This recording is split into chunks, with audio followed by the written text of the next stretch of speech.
A climate of change, energy and transition.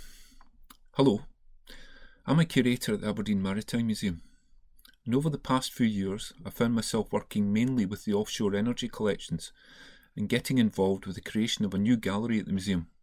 This gallery explores the changes in the offshore energy industries, especially since 1988, and what follows is based upon my experience of working on this project as the industry engages upon a move towards a low-carbon future. It's common today that many people concerned about climate change will call for an immediate cessation of all hydrocarbon-based activity. However, this is too crude in the face of reality.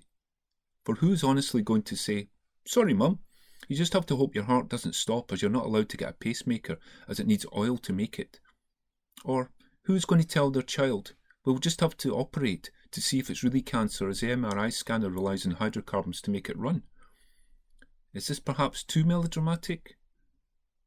Well, what about the waterproofs that stop you catching pneumonia in the rain? Or the covering that stops you getting electrocuted when you power up your favourite digital device? Or that favourite okra curry treat you are planning for the weekend? The list is endless, and every example here involves hydrocarbons in some form to make them, power them, or get them to your plate. The transition away from reliance upon carbon-based energy and chemical sources raises complex technical, social, economic, environmental and personal issues that impact upon us all, not just the people in Aberdeen. Just looking very crudely at the economic aspect shows how closely entwined all elements of the problem are. How they're so much part of everyone's life in Aberdeen and beyond. Everyone's life and livelihood is still pervaded by the need for hydrocarbons. Large numbers of people are employed in the energy industries directly or indirectly. Many others rely upon the activities that are net emitters of carbon for their livelihood.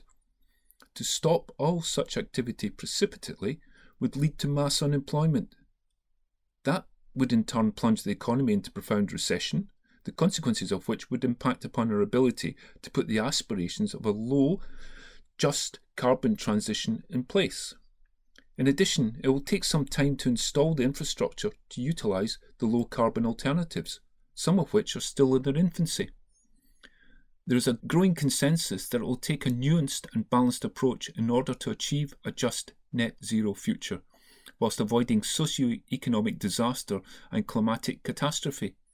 Aberdeen has, along with the rest of Scotland, begun the transition process away from an economy based on hydrocarbons to the new technologies and more sustainable ways of working and living. Historical transition. How did we in Aberdeen get where we are?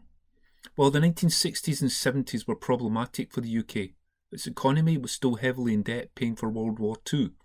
Its industries, after years of little investment, were in steep decline, faced with competition from Europe, the US and Asia. The cost of imports were fast outstripping exports. The currency, the pound, had been devalued twice in an effort to stimulate the economy by making exports cheaper. The UK government had also been forced to seek emergency loans from the IMF to keep the economy afloat.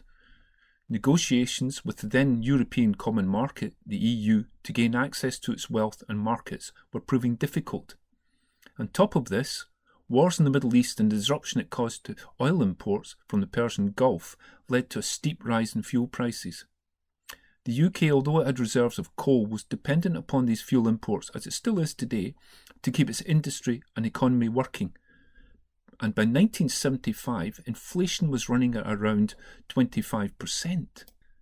It was upon this background that the discovery of hydrocarbons off the coast in the North Sea in the later 1960s, as described by Kevin Keane of the BBC, was like all economic Christmases had come at once. The opportunity was leapt upon by the UK government as a means of economic salvation. The advent of the oil boom that followed was to have a profound impact upon the country and Aberdeen in particular. The growth in activity and the revenues it generated poured into the UK and city coffers, and for a time the UK became a net exporter of energy. Aberdeen, by its location, became the centre of the activity, and the incoming businesses brought wealth to the city. The first natural gas field off the Norfolk coast, discovered in 1965, was delivering gas to the UK by 1967. This was to be followed by a scramble by mainly US corporations to snap up the licences issued by the UK government to explore further areas. Huge deposits of hydrocarbons were soon found off the Scottish coast, with giant fields like Brent and Forties announced in 1970-71. The advent of North Sea gas, though, had prompted a campaign to convince the UK of the benefits of switching from more polluting coal-based town gas to that derived from offshore. This in some ways can be seen as the first step to a lower carbon emitting based economy. It also acted as a stimulus to the UK economy. Although oil had been extracted from offshore locations elsewhere before the UK fields were exploited, these fields were in shallower, more sheltered waters compared to the harsh conditions found off Scotland. To tap the hydrocarbons under the North Sea called for a step change in scale of activity, as well as a major technological advance.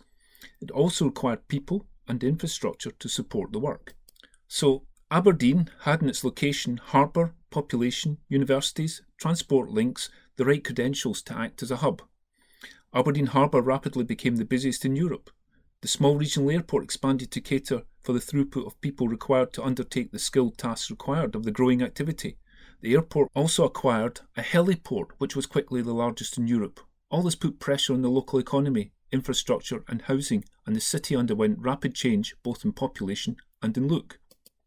The oil and gas activity had many impacts upon Aberdeen. Economically, the impact was driven by the influx of workers and corporations mainly from the US, who dominated the work and whose disposable income dwarfed anything the local economy could offer. In their wake, many others came to join the activity. House prices rocketed and remained the highest in UK outside London until 2018. The city and shire expanded and whole new estates were built to accommodate the burgeoning population. Once sleepy villages in the Formartine and Kincardine awoke to find dozens of new housing developments, home to people from Australia, Brazil, France, Malaysia, Mexico and the US, and so on. In Aberdeen, luxury car showrooms sprang up, American food stores were opened in the West End and Union Street, numerous exotic bars, nightclubs and fine dining establishments were established to cater for the free-spending oil workers. Other businesses attracted by the prospect of tapping this unheard-of wealth moved into Aberdeen, bringing with them more people and more money from all over the globe. Local industries found themselves unable to compete with the wages on offer offshore, and many skilled workers drifted to the new activity. Aberdeen Harbour, which until the early 1970s was tidal and dominated by fishing, saw the rapid decline of the fishing fleet in the wake of dwindling stocks and the major investment to remodel the harbour to fit the needs of the offshore vessels, which were operating a 24-hour continuous activity. Large areas of the city were subjected to large office and industrial developments, including Rubislaw, Altons and the Bridge of Don. The city acquired the largest rotary aircraft port in Europe. Aberdeen was dubbed the Houston of Europe, and many of the locals proudly adopted the label, as well as that of Aberdeen being a city apart. Aberdonians who bought into that image saw it bolstered when the rest of the UK was subject to the economic crash of 2008, whilst Aberdeen was relatively cushioned by the offshore activity. Safety culture transition. Over the years, the scale of activity and the demography associated with the offshore work has changed. In the early years, the almost exclusive male workforce, long hours, dangerous work, the offshore accident and injury rate was frankly appalling. Poor working conditions were compensated for by higher wages, team spirit, and the high status accorded workers by those on shore. The 6th of July 1988 was to prove a watershed. That was the day that Piper Alpha exploded, resulting in the death of 167 of the workers and the platform being destroyed. The toxic work and safety culture offshore was seen for what it was. Until then, the pump as much oil as possible no matter what attitude, where safety took second place, that was promoted by government and the industry, had held sway. Anger swept through the workforce, as well as those onshore, at the perceived indifference of government and management to basic safety procedures. In the face of this, the workforce created the Offshore Industries Liaison Committee, now part of the RMT trade union, in 1988 to campaign for better working and safety conditions for everyone in the industry. A series of high-profile campaigns galvanised the workforce into action to promote safety training and a culture change as regards safety offshore, which it continues today. A recent creation of a mobile phone app allows work and safety concerns to be raised in real time with officials onshore. Soon after, the publication of the findings of the inquiry into the disaster led to radical change in how the activity offshore was to be regulated. It also made sweeping recommendations as to the technical changes to be made to the operations offshore. Far from perfect, it still marked a shift in attitude that ensured that politicians who directed government departments responsible for revenue generation were no longer involved in setting safety standards. The offshore division of the Health and Safety Executive came into being to police safety. As a result, safety matters were given a much higher profile and were designed to take into account the unique aspects of the offshore energy industries. The founding of step change in safety by the industry in 1997 was the third element driving the change in attitudes. Although industry-led, it sought ways to implement better understanding of the legislation and promote safe working practices across the industries. This recognised that without government, workforce and industry buying into improvement of standards, the safety culture wouldn't change. These three major developments have affected a sea change in the safety culture and regulation of the offshore energy industries over the past 30 years.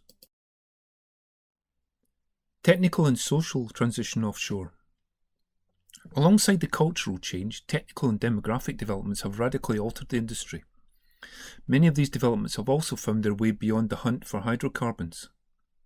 The early years of activity dominated by US oil men have given way to allow more locals to enter the business and who now rely upon the offshore energy industries for their livelihood. Women have also joined the ranks, and a growing number now head up major organisations or perform important roles in the work. Most of the large US corporations have now withdrawn from the North Sea, their place taken by numbers of new companies from all around the globe. The differentials in earning levels between onshore and offshore working have also narrowed. However, offshore, most major changes have taken place out of sight. Many workers now spend their downtime offshore on a separate platform from their workstation and access the production facilities by bridge or walkway. Such platforms house the recreation and living facilities. They also act as a temporary refuge in the event of a major incident on the main installation. Gone are the claustrophobic 6-bunk cabins, 2 bunks now being the regulation standard, and often these will have an attached toilet and shower facilities. However, for saturation divers, they do not enjoy this level of special luxury. When they are on a job, they have to remain in the compression chamber for a month at a time, often sharing with 5 other divers. During this period, the team will eat, sleep, exercise, and rest in this necessarily small space. However, all crews still have top-class meals prepared for them by skilled chefs. This is regarded as being really important by all the crews, as meal times are one of the few times they can relax together after a long shift, a shift that will require them to be apart from family and friends for weeks on end. All installations require constant maintenance to keep them safe and productive. Much more sophisticated systems have increased not only the safety of the installations, but also their economic viability, whether tapping hydrocarbons or renewable sources. Computer-based monitoring systems have replaced the paper-based systems which were found to be at fault in Piper Alpha. These can now show in real time what is happening on the installation as well as subsea. They not only allow the crews on board, but also support teams onshore to monitor the work of the installation, flag up activities that may prove hazardous, and suggest mitigations for them. Such systems are also capable of predicting likely failures of equipment before they happen, so that their maintenance can be planned in advance. All this minimises not only hazards, but also the downtime required to keep the system safely working. Many more fields have all their workings subsea and are monitored from the shore or perhaps from one installation offshore. No longer is it needed to have hundreds of workers on a platform pumping gas. Even when there is a crew on the installations, they are now accommodated well away from the hazardous areas and installations, and there are less of them. Many of these systems are to be found incorporated in emerging renewable industries, where they form a vital role in ensuring the safety and integrity of the new installations. However, driven by economics and safety requirements, automation has also gathered pace and reaches into all aspects of the offshore energy industries. As the safety mantra goes, the best way to keep people safe is not put them in a hazardous situation in the first place. At the outset of the industry, saturation divers had to do all the hazardous work of inspection and maintenance of underwater systems. Remote and robotic systems can now do much of the work that humans were required to undertake. A good example of the technological leap that the industry has made is embodied in the ISS 360 sonar. and its related equipment, which was developed just north of Aberdeen. This technology is a plug-and-play guidance system and capable of retrofitting to any device. It is also very accurate and capable of directing to within 1 millimetre over a distance of 90 metres, even in turbid water. This allows the autonomous or remotely guided submarines to undertake a much wider variety of tasks. It is also capable of operation at depths of around 6,000 metres. It is maintenance free, so does not require the equipment to be laid up regularly to allow essential recalibration. However, the tech within it, although designed for use in the offshore industries, has already been adopted for monitoring climate change and in other situations. The concerns over climate change, the increasing cost of maintaining the ageing offshore infrastructure, and the remaining reserves of hydrocarbons being more difficult to tap in the North Sea and other factors mean that time has come for many of the installations to be decommissioned and safely removed. With the offshore energy work entering this new phase, new technology has had to be devised to safely decommission the installations and ensure their clean removal. In the early days, little thought was given to how the installations would be removed when they finished their task. Concern at the time was with speed of installation and their ability to withstand the harsh conditions offshore. In the face of this, some ingenious methods and technology has been devised to effect this work of removal. Diamond robotic saws for Murchison dispense with divers having to undertake dangerous cutting tasks required to remove the steel jacket, which is a tube-like structure that supports the working areas and is actually attached to the seabed from underwater. The whole project, including removing the topside, which is the bit you see at the top and where the people live and work, as well as well casings, permitted around 97% of the materials to be recycled from the platform. It was originally intended to completely remove all of the jacket. However, it was found that the lowest section had now become home to a brand new ecosystem, so it was thought best that this be left in place. In time, not all installations will be required to be removed entirely. The decommissioning of some of the old installations offers an opportunity to repurpose the infrastructure for the needs of a low-carbon future, such as the siting of offshore wind, perhaps carbon capture facilities, or the generation and storage of hydrogen. Transition to renewables and reduced energy needs. Perhaps the most obvious example of the change taking place in the energy industries are the arrays of wind turbines around our shores and dotting our hillsides. This has brought our energy sources into plain sight. Offshore wind utilises many of the skills and technologies originally developed to recover hydrocarbons from under the seabed. The development of such a wind array from plan to deployment takes around 10 years to achieve. Although estimates vary, the turbines are capable at present of producing approaching 80% of Scotland's electricity needs when the wind blows. Offshore wind represents one of the main focuses of development, given its potential to be on a larger scale than can be accommodated onshore. Although we think of the turbines as new tech, they have a finite life of perhaps only 25-30 years. Decisions and considerations have already been given to the process of decommissioning and repurposing them. It is estimated that 5,500 will be retired between 2040-2050, and that much of the expertise gained from the decommissioning and removal of hydrocarbon installations will be applicable to their eventual removal and repurposing. As in many transitions, there is a downside to the move to offshore wind. The location of the turbines will be more widespread than the oil and gas installations, and there will be many more of them. This is likely to lead to the requirement for a number of hubs to allow their installation and servicing.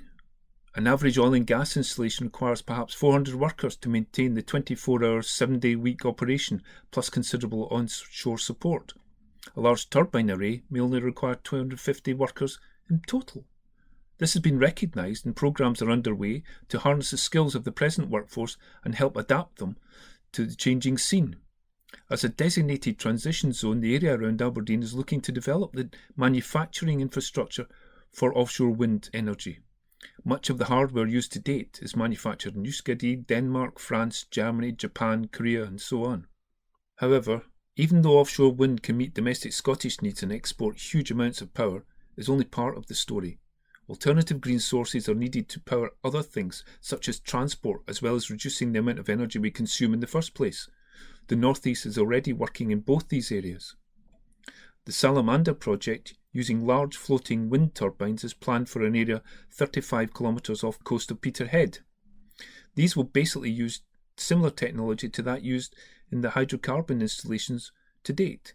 It is intended that the turbines will also produce hydrogen as well as electricity, thus the energy produced is completely green.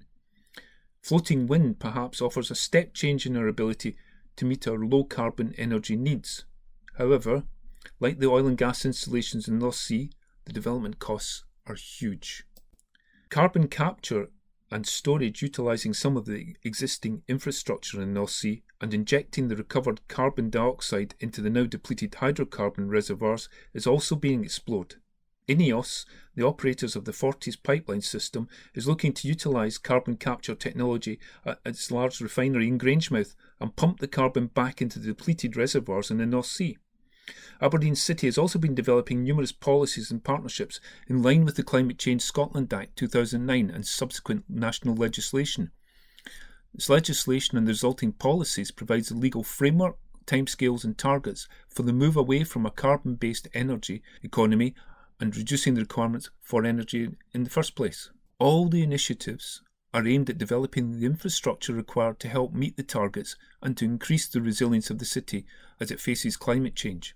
As can be appreciated, given the scale and costs of the transformation required, the city has entered into partnerships with government, some projects commenced in cooperation with the EU, other energy cities, as well as education, research and industry bodies, non-government organisations and, importantly, the local population.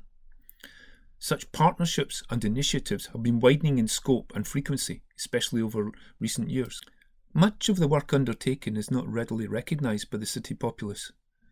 Initiatives such as improving insulation and introduction of greener heating systems for council properties are by their nature invisible.